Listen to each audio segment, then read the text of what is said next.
Hey, welcome to Central Online. So great to have you watching. Really excited for our message series titled Relationship Goals. Last week we talked about this idea, this goal in our relationship of putting God first, seeking God first in everything that we do. And how that's kind of the first stone in. That's the most important thing, is seeking God first.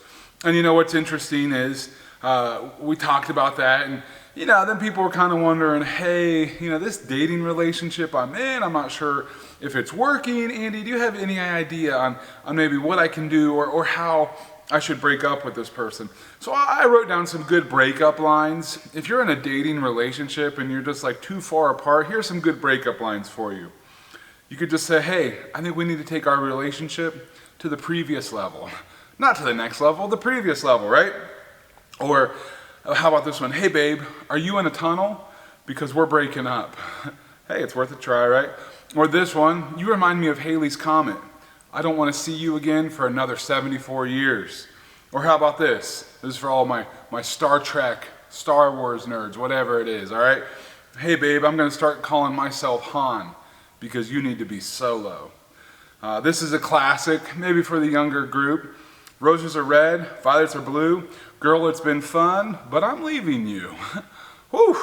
All right, or how about this one? If I could rearrange the alphabet, I would keep you and I pretty much where they are, pretty far apart from each other, maybe even a little farther away. Okay, those are pretty terrible, but the reality is, if somebody is in a terrible relationship, it can feel pretty awful. It can feel pretty miserable. And we want to have healthy, God-honoring relationships.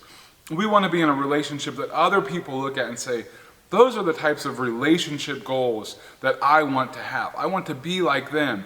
Not because it's flashy or because it fits into Hollywood or the culture's idea of what a relationship should look like, but because through your relationship, people can see a glimpse of unconditional love and grace and mercy. They can see a glimpse of God. Isn't that an awesome relationship goal to have? So last week was all about putting God first. This week we're going to have a different relationship goal.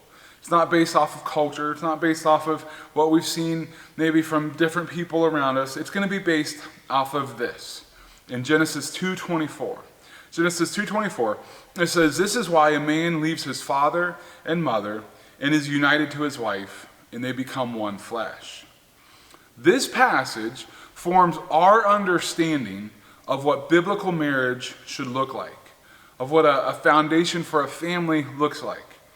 A man leaves his mother and father and is united to his wife, and they become one. They become one flesh. Jesus quotes this directly when he's questioned by the Pharisees about what is lawful concerning divorce and marriage. He says this, he says in Matthew 19:3-6, the Pharisees came to test him. They asked him, is it lawful for a man to divorce his wife for any and every reason? Jesus said, haven't you read that at the beginning the Creator made them male and female? And he said, verse 5, he said, for this reason a man will leave his father and mother and be united to his wife, and the two will become one flesh. He's directly quoting Genesis there. He says, so they are no longer two, but they are one flesh. Therefore, what God has joined together, let no man separate. Isn't that interesting? When asked about a marriage, he said, hey, the two become one. In Ephesians 5:31, Paul's writing to the church, and he wrote this concerning marriage. He says, for this reason, a man will leave his father and mother and be united to his wife, and the two will become one flesh. So we're going to look closer at what that means, but over and over we see this theme. Very early in the beginning of the Bible, we see Jesus quoting it directly. We see Paul later on writing to churches saying, this is your relationship goal. The two will become one. Our relationship goal is that our marriages will be about we, not me. It'll be about us, not me, that we will become one. Last week it was seek God first with everything. In our marriage, in our relationships, in our lives, seek God first. Today our goal is, it's about we, not me. So many marriages are ruined and are wrecked by people who have this idea that it's all about me being happy, and me getting what I want, and the way that I feel.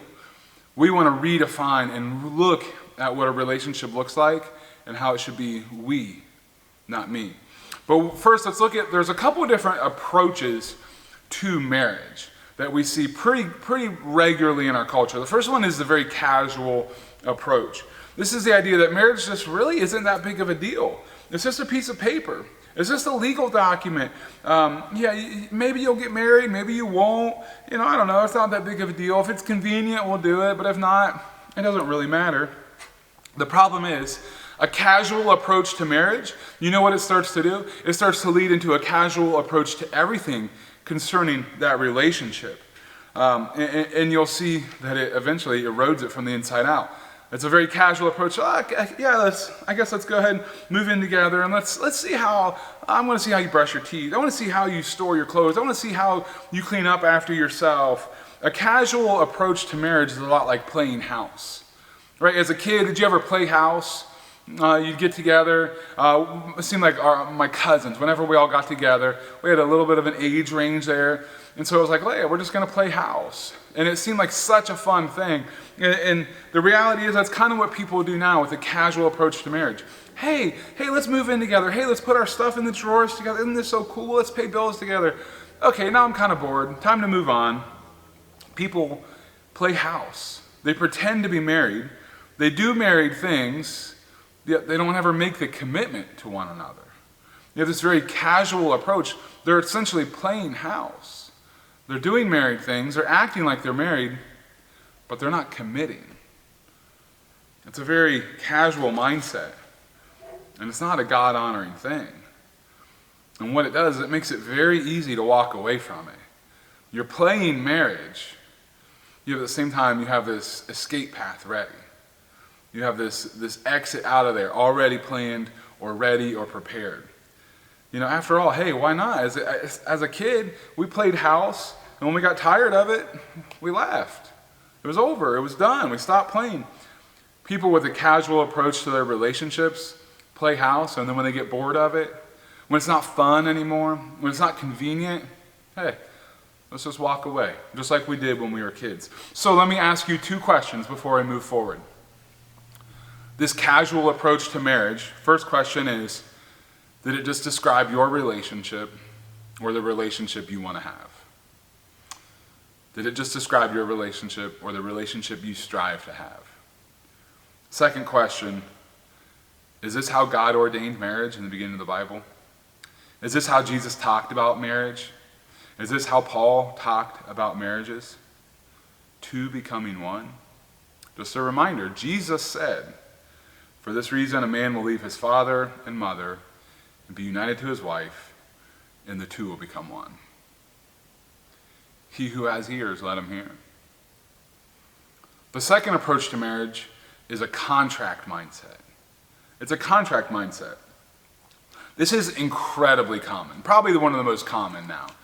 In Ohio, if you want to get married, here in Knox County, if you want to get married, you go down to the probate court, you fill out the paperwork, you write them a check, and you get your marriage license. It's a contract, right, between you and the person you're going to get married and the state, saying that you can get married.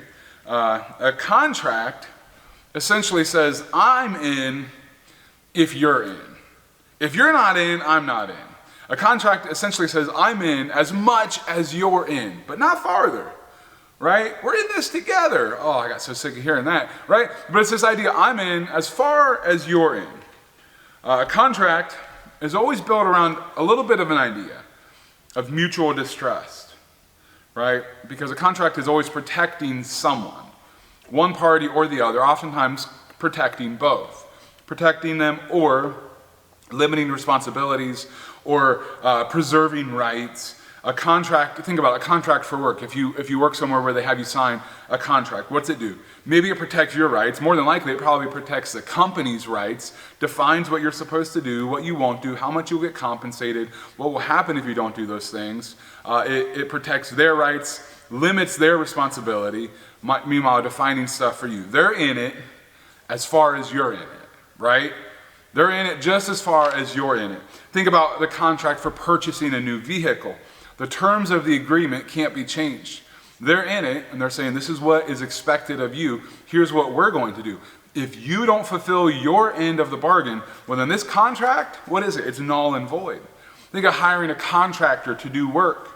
We define what they're going to get paid for, what the job is going to be, when they're going to get paid.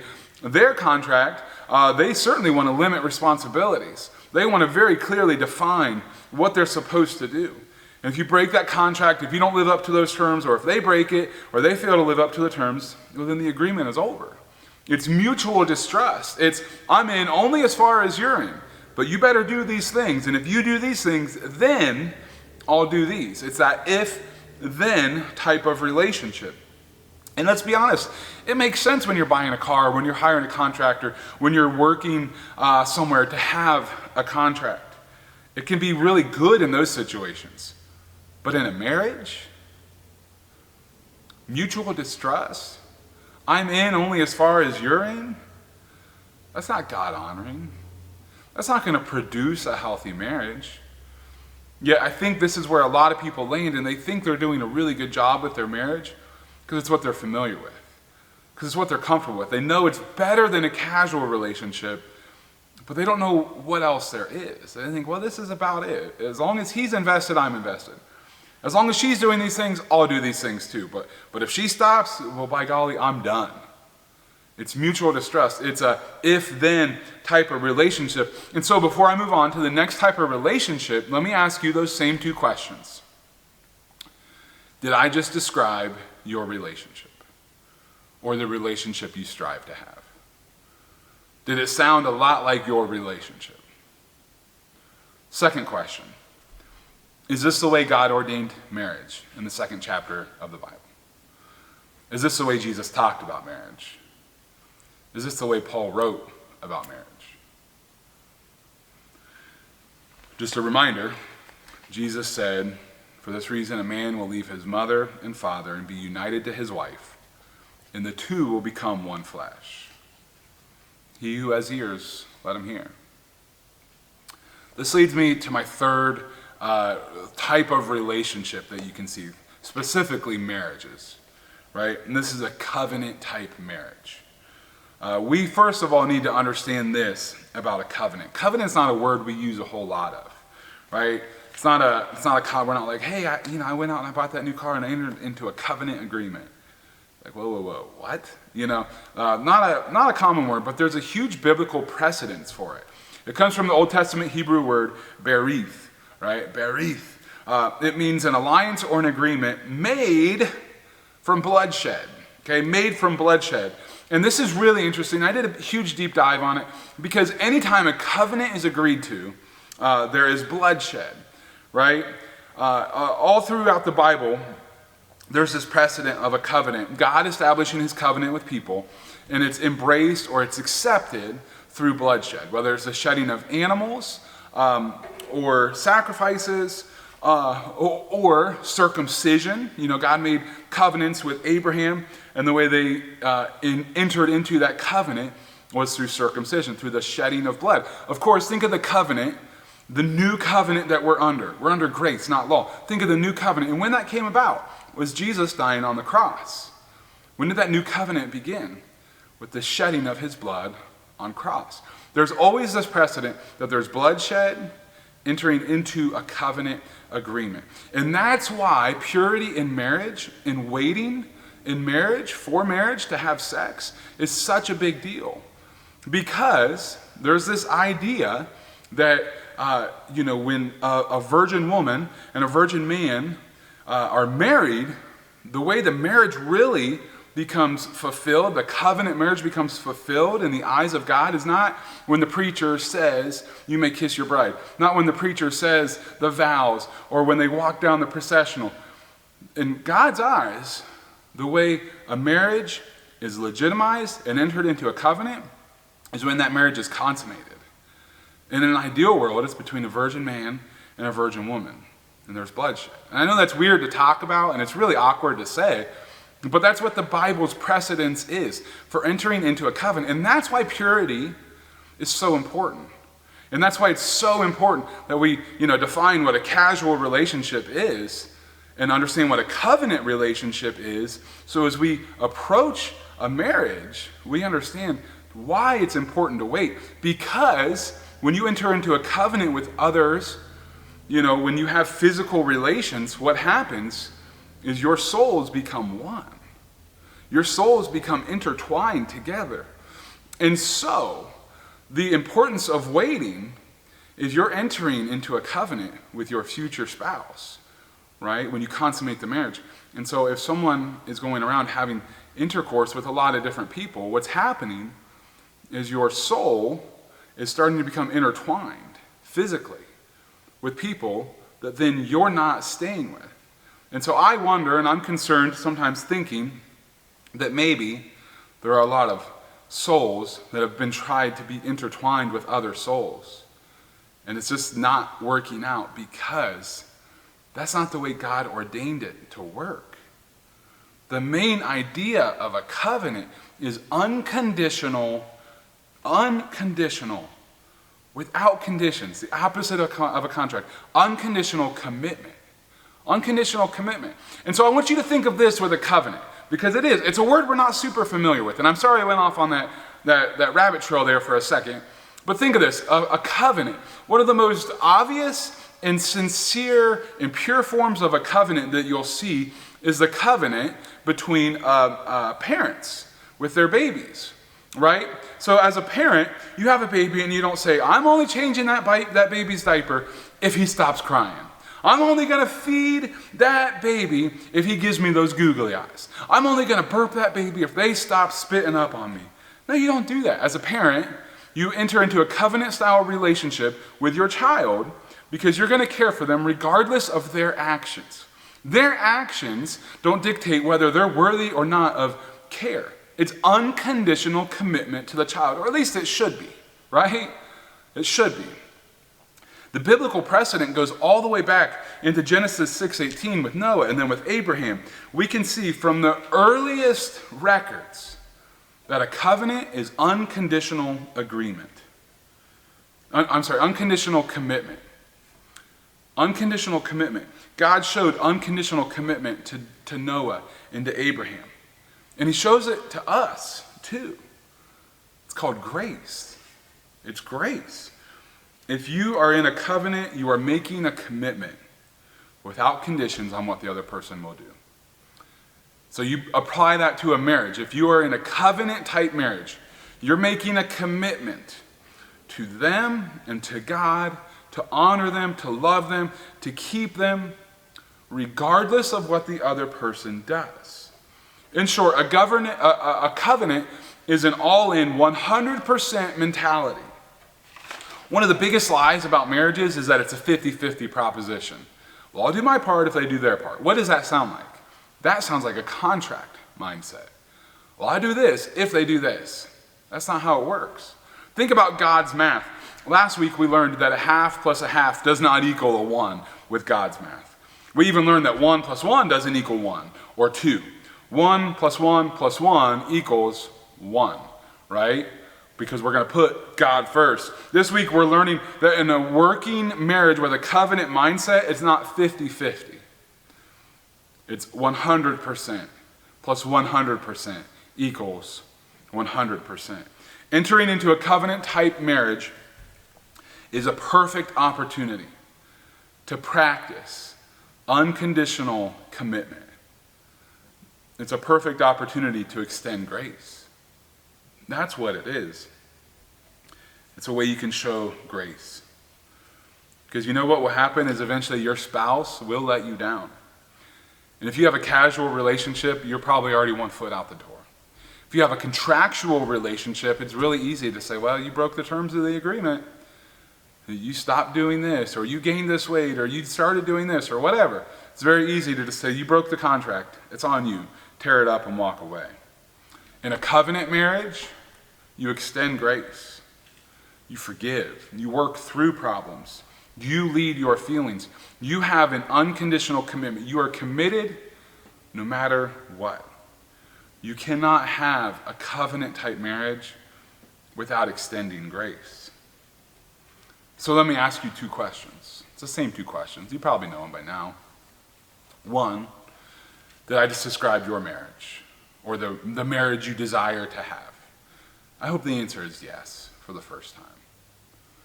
And number two, is this the way God ordained marriage in the beginning of the Bible? Is this the way Jesus talked about marriage? Is this the way Paul wrote about marriage? Yes, it is. The two becoming one. Reminder, Jesus said, for this reason, a man will leave his father and mother and be united to his wife, and the two will do what? They will become one flesh. He who has ears, let him hear. I hope you hear this. Our goal is to have a marriage that is about we, not me. It's about us becoming one, not my interests, and protecting my goals and my interests and my desires. A covenant is unconditional commitment. It's 100% all in from each person. So how does that happen? Because that sounds good, doesn't it? That sounds good, but how does that happen? How do we do this? Well, the answer is not super popular or catchy. If we want to have a covenant-type marriage, it requires mutual submission. It requires mutual submission. Anytime I talk about submission, people kind of tend to freak out. They're like, oh boy, submission. Oh, I don't like that word. And I get it. There's so much misunderstanding out there. I remember, this couple was like, this guy's like, I'm really worried she's not going to be able to submit to me. She's not going to know how to submit to me. That's really important that she understands what it means to submit to me. It's like, oh boy, we're going to need a few extra sessions of premarital counseling here if that's what you're worried about, is her submitting to you. How about you be worthy of submission? So anyways, mutual submission. When Paul writes about marriages and he writes about submission, look at Ephesians 5, verse 21, and see how he starts it. See how he starts this topic of wives submitting to your husband. Before he says that, what's he say? He says, submit to one another out of reverence for Christ. That's what you're supposed to do. Submit to one another out of reverence for Christ. That's why it's important that God is your first. That's why it's important that you're seeking God first with everything. Because building off of that, you need to be willing to submit to your spouse out of reverence for Christ. Because of how much you love Christ and you understand what he is calling you to do. So you submit to Christ. You submit to one another out of reverence for Christ. And I want you to think about your personality type. I tend to be a little bit dominating. I like to call it charisma. Jill calls it obnoxious. Hey, to each their own, right? We all have different personality types. We all have different, kind of ways we're built a little bit different there. The reality is I would probably be one of the biggest, most obnoxious jerks in the world if it wasn't for my wife, Jill. She has a very, very good discernment about people. She has good emotional intelligence. She does a good job of telling me, Andy, you're kind of being a jerk, right? You need to pump the brakes. You need to slow down. She has a great built-in lie detector. I still think she should be a detective because I trust her judgment about people. I trust her judgment about things. I'm a natural optimist. I tend to see the best in everybody. Somebody could punch me in the face, and I'd be like, oh, well, I probably had a fly on my face. They were just helping me out, right? She has a great discernment. And so you know what? I submit to her in helping to understand other people. We submit to one another out of our love for Christ, out of a reverence to Christ. Paul goes on. So Ephesians 5:21, he says, submit to one another out of reverence for Christ. I submit to her, she submits to me because we love Christ. All right? Or you could translate it, all y'all submit to one another, right? All y'all, all right? Ephesians 5:22 says, wives, submit to your husbands, or submit yourselves to your own husbands as you do to the Lord. For the husband is the head of the wife, as Christ is the head of the church, his body, of which he is the Savior. And I know some women are hearing this thinking, well, if he's the head, I'm the neck, and he's going where I turn his head to look, right? But Scripture makes it clear here. Wives, submit to your husband as you do to the Lord, okay? You submit in a sense that not that they're trying to make you do something sinful or domineering, but that they're leading you in a godly way. So men, be godly leaders.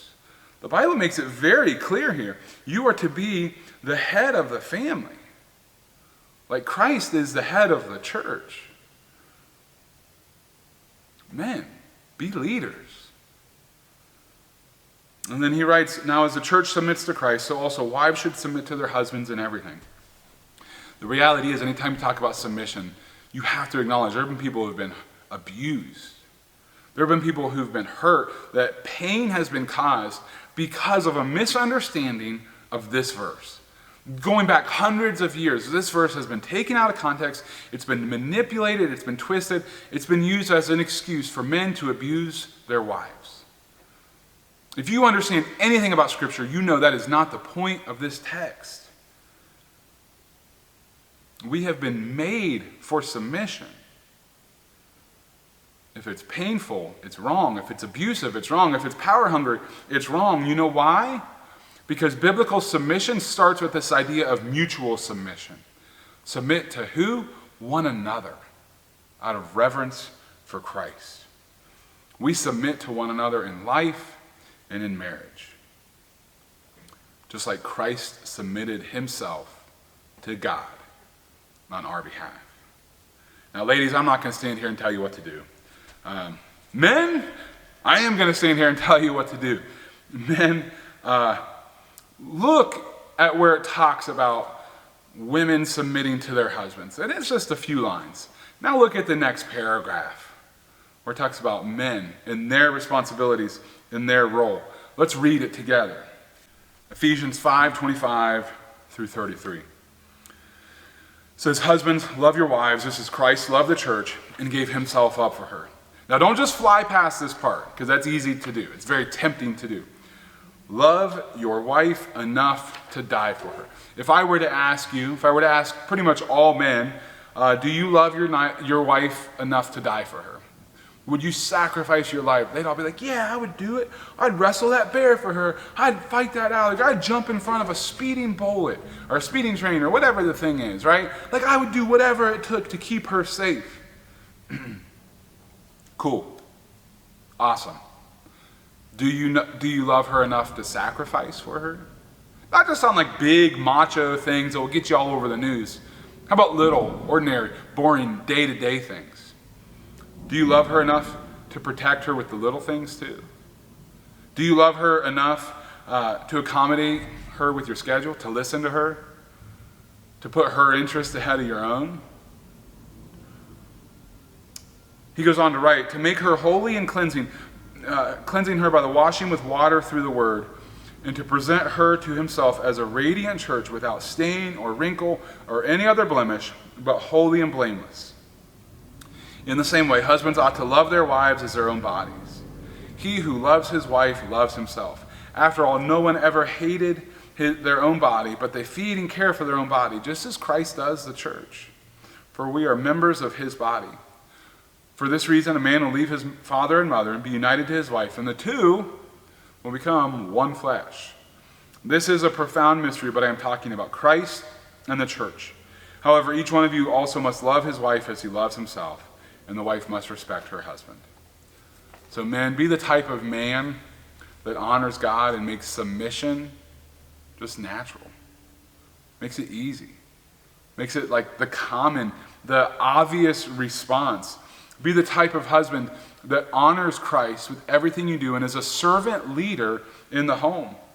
Be willing to lay down your life for your wife, and you'll find that when you do that, neither of you really have to worry about submission and what that should look like, because it will be a natural byproduct.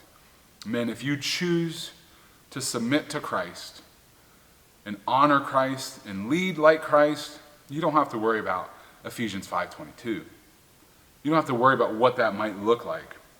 But here's what I tend to see a lot of.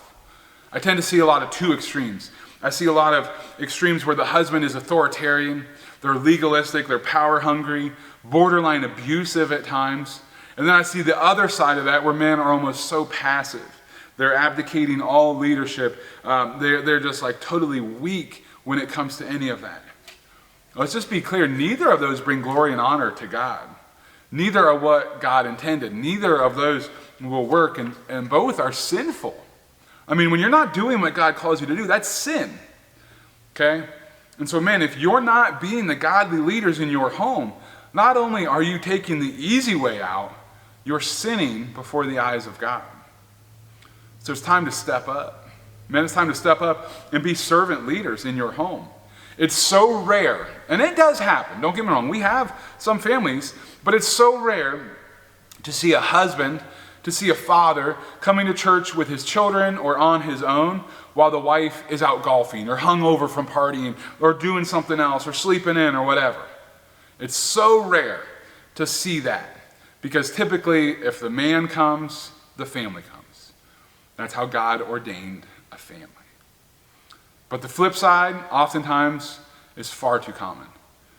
You see the mother here, you see the wife here alone, you see the mother here with her kids, and where's the husband?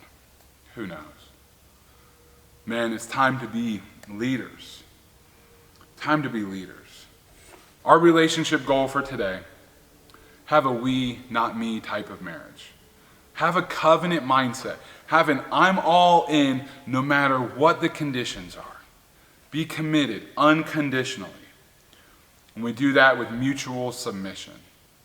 Men, we do that with godly leadership.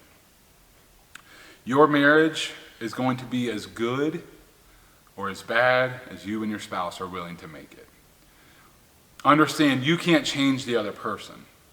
It's all about unconditional commitment. It's never going to be easy, but it's always going to be a choice to put God first, to enter into a covenant-type relationship with your spouse. That's a we, not me. That is unconditional commitment. Church, understand the strength of your marriage is not based on how you feel about it. The strength of your marriage is not based on the way you make your spouse feel or the way your spouse makes you feel. The strength of your marriage is measured by your commitment to the covenant you have established before your spouse, and most importantly, before God. Your relationship is measured by your commitment. So, are you a casual? Are you a contract-based marriage? Or are you a covenant-type marriage?